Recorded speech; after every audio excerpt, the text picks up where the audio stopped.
Assalamualaikum warahmatullahi wabarakatuh. Berjumpa lagi di mata kuliah Kreativitas dan Inovasi dalam Pembelajaran Seni. Kali ini kita akan membahas tentang bagaimana mengakomodasi kapasitas kreatif dalam pembelajaran seni. Saya ingin menegaskan sebelumnya bahwa secara alamiah pendidikan seni ditujukan untuk merangsang timbulnya pengalaman estetik. Pengalaman estetik sebagaimana yang ditegaskan oleh John Dewey dapat muncul dalam semua bidang yang digeluti manusia. Misalnya memecahkan persoalan matematika, berkebun, menemukan teori baru, atau melukis, menggambar, menari, dapat menjadi sumber pengalaman estetik untuk menumbuhkan kreativitasnya. Dalam perspektif yang lebih luas tentang sumber pengalaman estetik ini, maka seharusnya pemberian pengalaman estetik menjadi perhatian semua pihak yang terlibat dalam kegiatan pendidikan. Pandangan semacam ini menjadi dasar pijakan bagi salah satu tokoh, Herbert Reed, tokoh pendidikan seni terkemuka, termasuk juga filsuf dari Inggris yang mengajukan tesis bahwa semestinya proses pendidikan menggambarkan dan mengembangkan potensi peserta didik untuk menciptakan sesuatu yang indah dan memberikan kepuasan. Dengan demikian, pendidikan seni harus hadir sebagai pemangkas kesenjangan yang berkembang saat ini antara proses kognitif dan emosional. Selama ini pendidikan kita di Indonesia tercinta masih disadari atau tidak masih cenderung menunjukkan perhatian yang lebih besar kepada lingkungan belajar kognitif dan perhatian yang lebih rendah pada lingkungan belajar nilai dan proses emosional. Saya pikir ini merupakan paradigma yang masih keliru. Misalnya orang tua atau anggota keluarga akan sangat senang melihat anak batita bahwa 3 tahun dapat melafalkan 1 ditambah 1 sama dengan 2, 2 tambah 2 sama dengan 4 dan seterusnya. Atau melafalkan abjad A, B, C, D, E, F, G dan seterusnya. Kebanggaan itu pada akhirnya secara bawah sadar memberikan predikat pintar kepada anak tersebut. Lain halnya apabila anak tersebut merengek, mengoles-oleskan saus pada bajunya, mencoret-coret pada dinding, oleh orang tua atau keluarga tidak dianggap sebagai pintar atau kreatif. Nah, parahnya hal ini tak jarang dijustifikasi sebagai kenakalan dalam tanda kutip. Nah, dalam kehidupan persekolahan formal pada jenjang yang lebih tinggi, misalnya SMP, SMA, ini lebih menunjukkan fenomena yang yang lebih mencengangkan.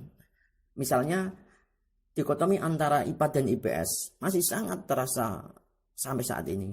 Siswa yang berhasil masuk bidang IPA dianggap lebih berhasil ketimbang masuk IPS. Parahnya lagi, siswa yang berada dalam kelas IPS atau bahasa misalnya, bidang-bidang sosial humaniora, tak jarang dijustifikasi sebagai dalam tanda kutip agak gagal gitu ya. Nah, demikian juga dengan prestasi eksakta di sekolah, misalnya Olimpiade Sains pada tingkat lokal, nasional, internasional, dianggap sebagai yang lebih bergengsi begitu ya. Nah, sedangkan dalam prestasi bidang seni dan desain ini tidak dianggap bergengsi. Nah, oleh sebab itu mari kita berdiskusi tentang bagaimana menciptakan budaya kreatif dalam pendidikan seni, baik di lingkungan sekolah maupun di lingkungan keluarga.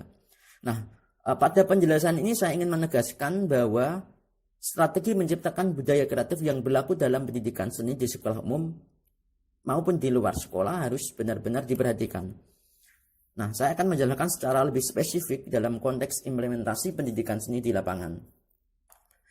Baik, saya awali dengan sebuah pernyataan bahwa pendidikan seni, ini pernyataan penting, bahwa pendidikan seni dengan membawa budaya kreatif itu tidak dapat diturunkan atau diwariskan secara genetis dari satu orang tua pada anaknya, melainkan hanya bisa diwariskan secara kultural melalui penanaman dan pembiasaan perilaku kreatif.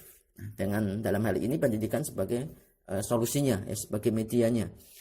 Nah, bagaimana strategi menciptakan budaya kreatif tersebut, khususnya pendidikan seni? Nah, ini pertanyaan besar bagi kita.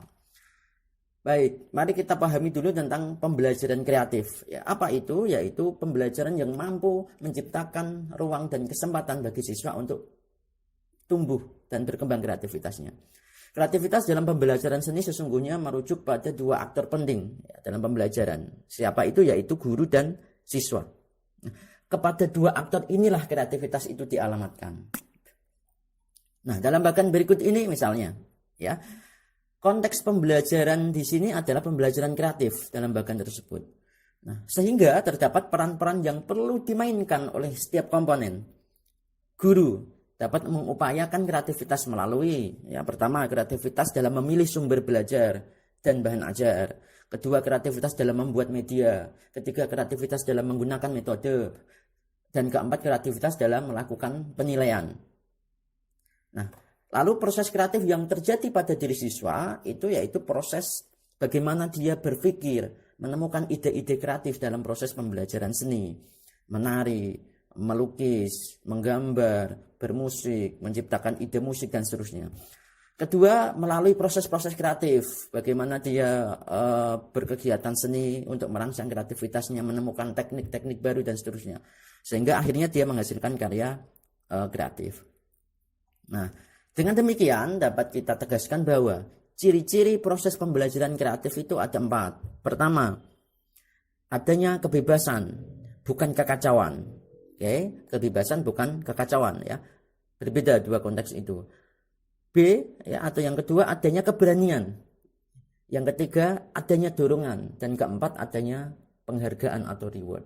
Pastikan 4 ciri proses pembelajaran kreatif ini muncul dalam pembelajaran seni. Nah, selanjutnya para praktisi dan pemerhati pendidikan seni secara umum saya kira sudah sepakat, ya, bahwa pendidikan seni itu sangat berkait erat dengan kreativitas. Nah, hubungan yang erat tersebut tentu disebabkan oleh sifat seni itu sendiri. Yaitu seni itu sendiri sifatnya sendiri sudah ekspresif, sudah kreatif, sudah imajinatif, ya.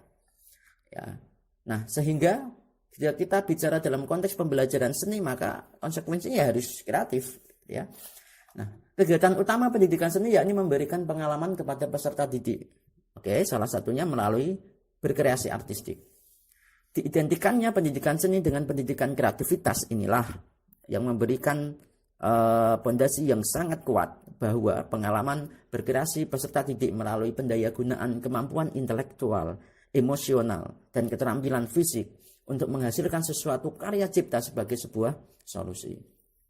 Begitu dekatnya hubungan antara pendidikan seni dengan pengembangan kreativitas sehingga dalam dunia pendidikan seni ini melahirkan konsep atau paradigma pendidikan seni sebagai pendidikan kreativitas. Ya, jadi kali ini kita membumikan dan mempromosikan pendidikan seni sebagai sebuah pendidikan kreativitas. Ya, paradigma pendidikan seni sebagai pendidikan kreativitas. Lantas bagaimana implementasinya dalam strategi menciptakan budaya kreatif dalam pembelajaran? Nah, ini yang selanjutnya cukup penting untuk dibahas, gitu ya. Tataran implementasinya. Nah, saya akan menyampaikan bahwa berdasarkan uraian sebelumnya, pendidikan seni itu sebagai pendidikan kreativitas diharapkan mampu menciptakan strategi penciptaan budaya kreatif dalam pembelajaran yang mestilah bersifat terbuka dan beragam.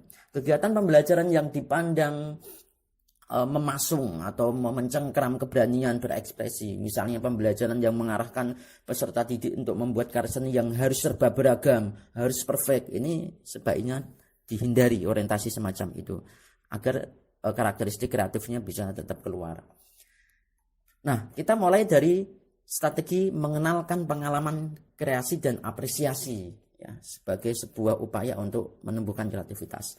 Strategi melaksanakan pembelajaran seni untuk membangun kreativitas tidak boleh melupakan pentingnya pengalaman kreatif sekaligus juga pengalaman apresiatif.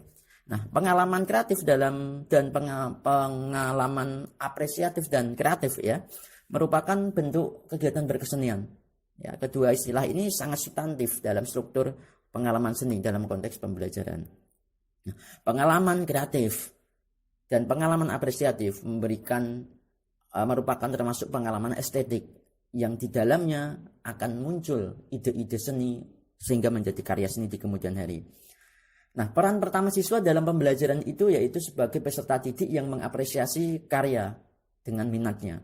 Peran kedua yaitu sebagai kreator sekaligus dalam mencipta karya-karya seni yang memiliki potensi kreatif. Dengan demikian, pendidik, dalam hal ini guru atau orang tua atau tokoh masyarakat, perlu memastikan bahwa adanya minat dan potensi yang dimiliki oleh siswa. Ya, dalam bagian berikut ini Seni dalam program pendidikan ini isinya adalah pengalaman-pengalaman seni, terdiri atas pengalaman kreasi, pengalaman apresiasi, serta pengalaman-pengalaman penunjang berupa informasi, konsep, sejarah, prosedur, dan seterusnya. Di akhir kuliah ini saya ingin memberikan umpan balik kepada saudara dan mohon saudara dapat memberikan tanggapan. Saya akan menyediakan sebuah kasus berikut ini. Ya, saat ini kita dihadapkan pada lingkungan yang baru, yaitu lingkungan cyber, yang membawa kita pada perkembangan dan kemajuan akses teknologi dan informasi dalam kebudayaan digital. Ya. Sehingga seni dan pendidikan dihadapkan pada teknologi digital tersebut. Nah, bagaimana respon saudara sebagai